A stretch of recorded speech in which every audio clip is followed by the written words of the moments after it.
último minuto. Pastor, pegando esse gancho, né? Até mesmo pra gente falar sobre a glorificação, né? Sim. A gente passou agora a Páscoa, né? Uhum. E já ouvi, não sei se eu já ouvi uma teoria dizendo que a ressurreição de Cristo foi uma fraude, né? Sim. Ou seja, que os médicos dizem que ele podia estar em coma, né? Sim. Eu digo isso porque eu já ouvi em rodinhas sem ser igreja, né? Lá fora, meio secular, faculdade, né, de gente falando que não, isso não foi verdade, foi um coma que ele entrou, porque o próprio túmulo, né, não foi ele, não era dele, alguém foi lá e foi muito rápido, enfim, né? Como explicar tudo isso? A gente acredita, né, na ressurreição. Sim. E como explicar até mesmo isso para essas pessoas, se quem estiver vendo, assistindo a gente, já passou por uma situação dessa, né? E lógico, isso jamais abalou minha fé, Sim. mas é uma teoria, né, que as pessoas vêm falando, entre diversas teorias. Como explicar isso e o que a Bíblia fala, né? Uhum. Bom, a ressurreição, ela vai exigir da gente um fator de fé e sobrenatural. Não é algo comum, a ressurreição. Qual é o problema dos homens terem dificuldade de entender a ressurreição? Isso vai gerar no problema da morte. A morte ela é um fator que causou um declínio na humanidade muito forte. O homem não foi feito para a morte, ok? Eu estou usando uma visão teológica, né? A morte ela entra por causa do pecado e o homem é afetado por ela. No dia que dela comer, certamente morrerás. Então isso é uma sentença. Se você ler Gênesis 5, ali tem uma genealogia pré-diluviana, né? Aquela genealogia. E ele, no final de cada personagem daquele que viveu 500, 600 anos, tá sempre dizendo assim, ó, morreu, e fulano viveu 900, morreu, 800, morreu, ou seja, se cumpriu. Então a morte, ela não é bem aceita e nem bem entendida pela humanidade, ok? Então existem complexos e dificuldade de se entender como que se resolve esse problema. E isso é desde os tempos antigos, que reflete na humanidade de hoje. Se nós pegarmos aqui um pouco a história da humanidade, nas civilizações mais antigas possíveis, nós vamos ver que dentro da cultura deles, todos eles até acreditam em vida após morte, mas nenhuma delas garante que alguém volte de lá. Você pode pesquisar, pode ler. Desde os mesopotâmicos, você pega os egípcios, então, você pega o mundo dos mortos dos egípcios, é uma coisa de doido. Eles acreditam na vida do além, mas não tem possibilidade de voltar. Né? Os gregos, por exemplo, os gregos eles acreditam no Hades, né? Lá no mundo inferior, onde as almas vão lá para o fundo, né? E é dividido em camadas. Aí tem o Tártaro, que é o lugar onde as pessoas, os piores criminosos, as pessoas mais ruins ficam. E no último ponto tem os Campos Elíseos, né? Os Campos Elíseos é como se fosse o céu dos gregos. Mas segundo a mitologia grega, mesmo no Campos Elíseos, que é onde o morto recebe a bem-aventurança, eles estão incompletos. Eles sentem falta daqui, ó, do mundo no corpo. Ou seja, mesmo no chamado céu grego, eles queriam estar vivos. Eles queriam voltar. O que é isso? Isso é uma expressão daquilo que é complexo. O homem não sabe resolver o problema da morte. Quando alguém chega e diz, olha, eu venci isso aí. Eu tenho poder sobre trazer um morto de volta à vida. Isso dá choque, dá um nó na mente das pessoas. Aí as pessoas têm dificuldade de crer, de acreditar. Então ela vai arrumar todo tipo de argumento para tentar invalidar a crença do cristianismo. Porque a crença do cristianismo, ela gira em torno da ressurreição. Se você arranca a ressurreição, vai embora para casa, fecha a igreja, acabou. Fechou o balão, velho.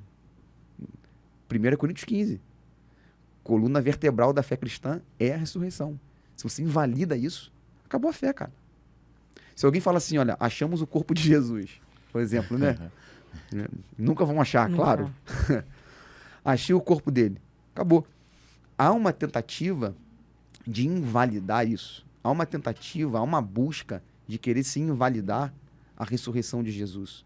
Para que a fé cristã, que é um grande inimigo, vamos dizer assim, da pós-modernidade, porque o propósito dessa pós-modernidade é acabar com a fé cristã, porque ela é que freia algumas atrocidades, alguns pensamentos ideológicos. Ainda não tomaram mais forças por causa do cristianismo. Né? O cristianismo, a fé cristã que traz traz esse equilíbrio na humanidade. Eu preciso invalidar isso. Eu preciso arrancar o cristianismo fora para que eu possa introduzir as minhas ideologias. Como é que eu acabo com o cristianismo? Eu preciso invalidar naquilo que eles mais creem. O quê? A ressurreição. Então é uma tentativa que sempre vai acontecer, sempre vai existir. Vão ter sempre alguém tentando invalidar a fé cristã. Aí vão desde dessa origem. É um coma, muito tempo. Mateus 28, a primeira mentira está ali. Os soldados recebem um dinheiro para dizer que os discípulos roubaram o corpo dele. Então ali a primeira mentira ali. Depois vocês leem Mateus 28 lá. Né? Os guardas são subornados a mentirem que os discípulos roubaram o corpo de Jesus. Ou seja, já começaram a propagar uma mentira ali. Então, dizer que Jesus não ressuscitou não é coisa nova. É coisa antiga. Mateus 28 já mostra isso. Então, sempre vai ter alguém dizendo que Jesus não ressuscitou. E isto aqui segundo a teologia de Paulo, 1 Coríntios 15, é uma heresia. E você negar isso, você está negando a fé cristã. E nós somos salvos não é por causa da morte. Nós fomos salvos porque ele ressuscitou. Que se ele não ressuscita, não havia salvação. Estaríamos todos perdidos nos nossos delitos e nos nossos pecados. Paulo fala isso em 1 Coríntios 15. Então, porque ele ressuscitou, nós temos garantia que vamos ressuscitar também. Então, está no campo da fé, está no campo do sobrenatural. Se eu nego isso, acabou a fé cristã. E volta e meia alguém vai vir com uma narrativa dessa para invalidar. E quando ele volta, ele ressuscita, ele volta com o corpo já glorificado para os discípulos? Sim. Tu já entrar nesse assunto Sim. questão do... É que quando ele volta, ele não volta com um corpo que ele recebeu na encarnação. Ele é um corpo visível, é um corpo tangível, né? Tanto que ele come com os discípulos, mas ele não está sujeito mais à lei da gravidade, por um exemplo. Ele entra no cenáculo e não bate na porta. E simplesmente aparece. Então isso me dá um entendimento de que é um corpo que é visível, eu pego, toco. Tomé não toca nele? Toca aqui, Tomé. Tomé acredita. Mas ao mesmo tempo, ele sobe... Caminho de Emaús também, que ele Caminho some. de Emaús, ele some. Ele vai partir o pão, né? Eu imagino a cena dele partindo o pão. Eu acredito, né? O texto me faz imaginar que quando eles viram as marcas na mão dele, quando ele foi partir o pão, ou ele tinha uma forma peculiar de partir o pão diferente dos demais, que abriram os olhos dele, né? Ele desaparece, né? Ele aparece no caminho de Damasco para Saulo, né? Também. E depois desaparece, né? Então ele tem um corpo, Jesus tem um corpo glorificado. É o mesmo corpo que Paulo fala em 1 Coríntios 15, lá no final, que os que creem em Cristo também terão, né, na ressurreição. Então a ressurreição de Jesus nos proporcionou ressuscitar também. Se Jesus não ressuscita, a gente também não vai ressuscitar. Ele foi o primeiro. Por isso que Paulo chama ele de primícia. Ele é o primogênito entre os mortos. Ou seja, ele foi o primeiro. Quanto a filho de Deus para salvar, ele é o unigênito. O unigênito é único, não tem outro. Mas para a ressurreição de mortos, não é unigênito, é primogênito. Porque quando alguém é filho único, ele é filho único. Ele não é chamado de primogênito quando ele é único. Né? Esse é meu filho único. Agora, se tem mais de um filho, aí ele é chamado de primogênito, o primeiro. Então Jesus é o primeiro, ele é o primogênito. Por quê?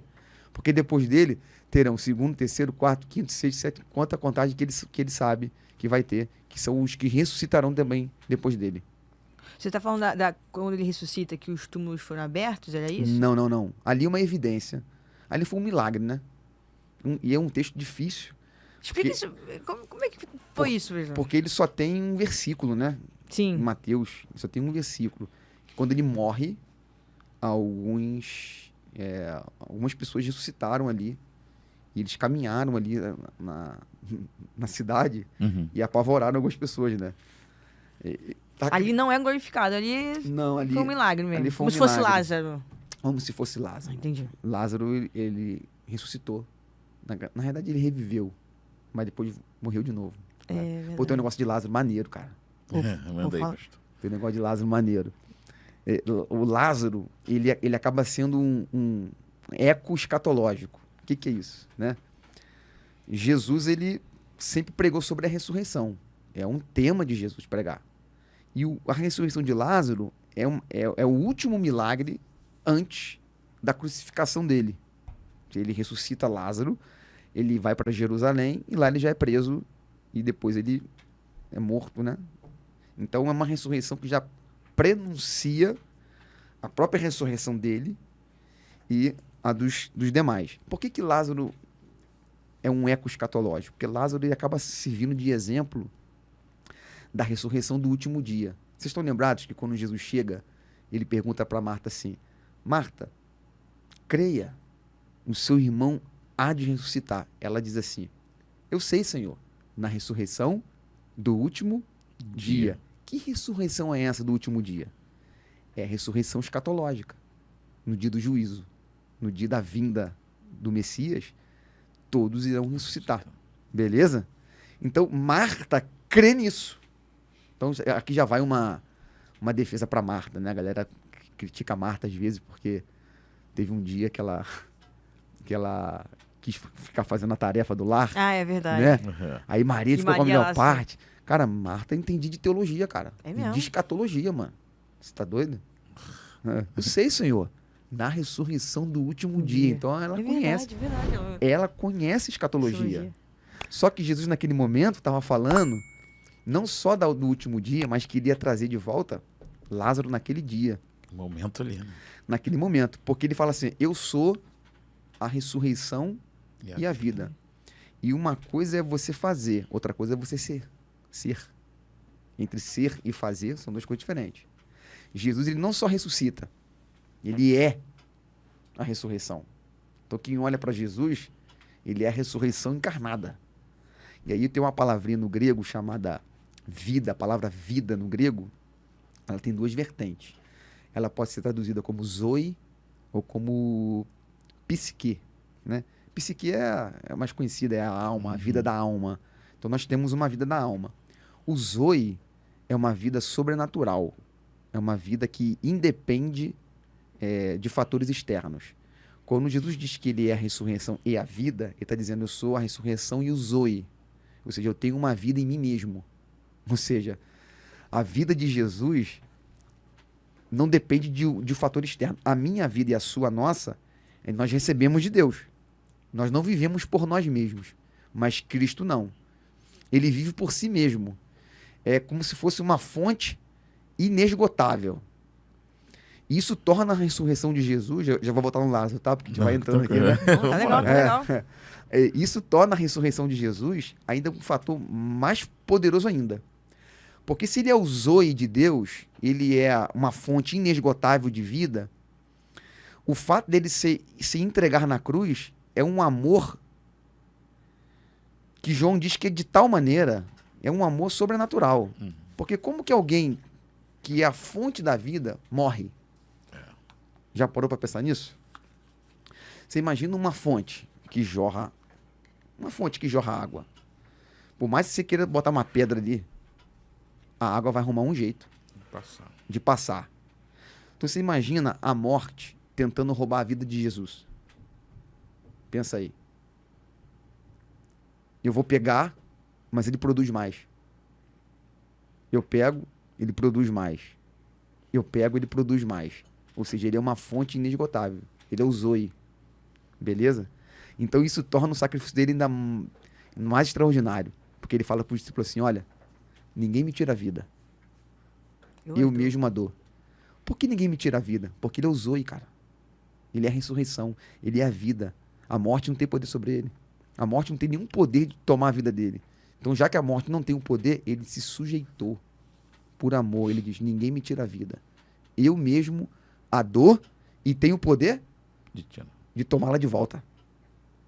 Ou seja, se Jesus não liberasse aquela frase na cruz assim, ó, Pai, em tuas mãos, eu entrego o meu espírito, ele estaria agora até lá. Porque a morte não tem poder sobre ele. Caramba, verdade. Não tem poder sobre ele. Então, quando ele chega diante de Marta, ele fala assim, Marta, eu sou a ressurreição e o Zoe e a vida. Seu irmão vai ressuscitar. Então, ele vai usar Lázaro como um exemplo escatológico. Quem é Lázaro? Lázaro é alguém que morre esperando Jesus chegar. Se você ler a história de Lázaro, você vê. Ele está doente. Ele manda um mensageiro. Chama Jesus. Chama ele para vir aqui ajudar a gente. Jesus demora. Propositalmente. Chega 4 dias depois. Quando Jesus sai de lá, Lázaro estava vivo ainda. Lázaro tá na expectativa de que Jesus chegue. Só que quando Jesus chega, ele já está morto. Então quem é Lázaro? Lázaro é alguém que morreu aguardando Jesus chegar. Mas não conseguiu ficar vivo aguardando ele vir. Morreu. Mas não tem problema.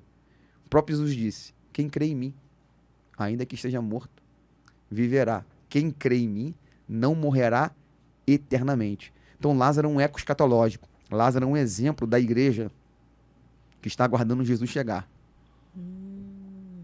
Mas tem muitos que já morreram aguardando de vir. Quantas pessoas já pregaram para nós dizendo Jesus vem e já morreram? Diversas. Verdade. Pode ser que a gente também continue pregando que ele venha e não dê tempo. E a gente também vá. Mas não tem problema. Porque ele é a ressurreição e a vida. Ele chegou diante do túmulo de Lázaro e chamou ele. Quando ele diz, Lázaro, vem para fora, ele traz de volta Lázaro à vida. E ele está dizendo que é isso que vai acontecer com aqueles que creem nele. No dia da vinda dele, ele vai trazer de volta a vida os que estão sepultados. Tipo um ato profético? Isso. Lázaro, ele é um eco escatológico. Eco escatológico, no Eco caso, escatológico. é o termo. É. Caramba. Eu ainda tô no que o senhor falou sobre se Jesus não entrega o espírito dele, estaria Sim. até... Porque, realmente, porque ele foi açoitado demais. Sim. Então, assim, foi humilhado a um ponto de, tipo assim, acho que muita gente não aguentaria Não aguentaria. passar o que já teria ido em partida há muito tempo. Ele Sim. não, continuou. Ele continua. A morte não tem poder sobre Caramba, ele. Ele é o Zoe, Isso cara. é uma coisa que eu nunca tinha... É porque quando você vai na exegese do texto, lá da palavra, né? Aí quando ele É entrega... o Zoe. Desculpa, pastor, é uma fonte sobrenatural. Maneiro. Uma fonte de vida. A vida de Jesus não é a vida do homem. A nossa vida é dependente. A dele não. A dele ele vive por ele mesmo. É uma fonte inesgotável, pô. Como é que a morte... Não depende de nada externo. Nada externo. É só ele. Ele é uma fonte que move nele mesmo. É o eu sou o que sou. É isso que eu ia falar. Então, por isso que ele se fala, eu sou. Por isso que ele diz eu sou. A teologia de João trabalha essa ideia, né, da divindade de Jesus. Êxodo 3,14. Qual o teu nome? Moisés pergunta para a sarça. Eu sou o que sou, enviou a voz. Pô, eu sou o que sou é um atributo de eternidade. Ou seja, eu sou em mim mesmo. Eu não gosto de usar a palavra existir para Deus, que quem existe somos nós. Uhum. Deus não existe. Ele é. Deus é. Por isso que eu sou. Ou seja, ele é nele mesmo, sem fator externo. Como que a morte tem poder de arrancar a vida dele se ele é a fonte inesgotável? Então se torna um negócio fantástico, cara.